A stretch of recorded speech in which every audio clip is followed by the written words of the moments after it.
America really separated us quite naturally, because he liked the East and all that that stood for. And to me it was unthinkable not to come out west. That was the thing that I was looking for. Isherwood's choice of the West Coast was not one that he regretted. His life there with the artist Don Bachardy seems to have been famous for its domestic evenness and calm. But then Isherwood had changed, become less fretful and self-doubting. His wartime pacifism had been the first move in a slightly haphazard spiritual quest that eventually turned east. In a way, this country is fundamentally a desert country. It's a country which has been adapted and planted and settled, but nevertheless it is desert country. And there is always a certain sense of the mirage about it. But you know, I like that. It appeals to me altogether. Of course, as a devotee of Hindu philosophy, it's very much like the Hindu account of the universe as being just a kind of projection or maya. And sometimes the great noble traditional buildings of Europe seem rather too solid in comparison. Here on the coast it's all rather dreamy and strange and kind of merging. And it's very characteristic that one goes in, one travels in this town, you know, and you simply cannot recognize a street because they've built some other things on it. And since it really always consisted of large billboards and signs and neon more than buildings, you can change the whole place by just changing the lights. There's a sort of theatrical impermanence in that sense. But you have a particular affection for this. I adore this area, yes. I think this has a wonderful kind of horror. But gradually... The change began in the late 40s, when the World War II vets came swarming out of the East with their just married wives in search of new and better breeding grounds in the sunny Southland, which had been their last nostalgic glimpse of home before they shipped out to the Pacific.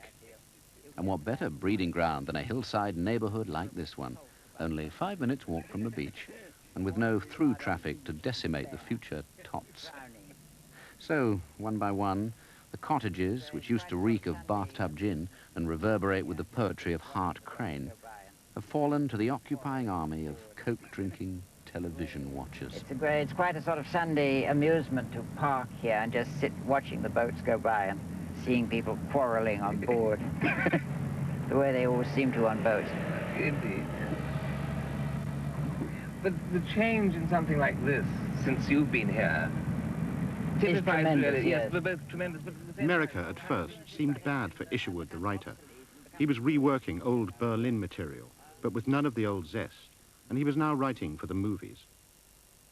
Did you feel there was a disparity between the kind of book you were doing privately as a serious writer and the sort of script you were being asked to work on in your 9-to-5 job? Yes, but thank goodness I had the sense to realize that I wasn't the great genius prostituting myself or any of that silly talk that so many people put on saying, oh, I'm a whore or something. I always realized it was very good training and that it made you realize things that you often lose sight of by getting so arty and literary. That's to say, the fundamentals of telling a story and the very simple things of putting A before B and B before C and getting it all sorted out and telling it in a direct visual way. That's always something you can learn by working for the movies, I think. It doesn't matter what it is. You said to me that you rather liked putting things as simply as possible because you felt that in the group, Auden and Spender and so on, that you were the one who wanted things putting as simply as possible. Well, yes, because I'm not an intellectual in that way, and I always needed to put them very simply to myself, and so I was really explaining to myself. But sometimes I needed so much explaining that other people who read the explanations thought I was talking down to them as absolute idiots. It wasn't true. What about Auden? What did he think of your working in the movies? Oh, well, you know, sort of nice work if you can get it. And he inverted that line out of Shakespeare. He said, I will say, for you know the line about, I sold cheap what is most dear. He said, well, at least you sell dear what is most dear. Down There on a Visit, a book of 4 Berlin period stories, and The World in the Evening, with a depressed heterosexual as its hero, were both strained and uncertain works. It wasn't until the 60s, with A Single Man, that Isherwood finally focused on America. And in A Single Man, there's no character who is identifiable with Christopher himself, or who stands at the center of the novel, rather like Christopher stood at the center of our lives, telling us all about ourselves through the eyes of Christopher, you see. He's used all his experience of teaching at the University of Los Angeles, for instance, but he's managed to create the character of an older Englishman who is a teacher there, who has absolutely nothing to do with Christopher Isherwood, although he uses everything he learned in that, and also his theme of homosexuality and so on. And it's also a thing he uses there, which he uses nowhere else, is his knowledge of medicine, because he was a medical student very early on, before he went to Berlin, and he uses this to great effect, this kind of clinical view of the middle-aged man. It's very much a book about middle age. It's an absolutely devastating, unnerving, brilliant book. In all those old crises of the 20s, the 30s, the war, each one of them has left its traces upon George like an illness. What was terrible was the fear of annihilation. Now we have with us a far more terrible fear, the fear of survival. We were both homosexual, both exactly the same age. I fixed on my age.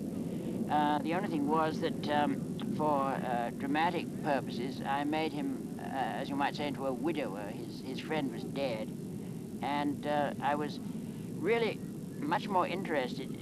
A lot of people called it a homosexual novel, but in actual fact, it was much more a novel about middle age.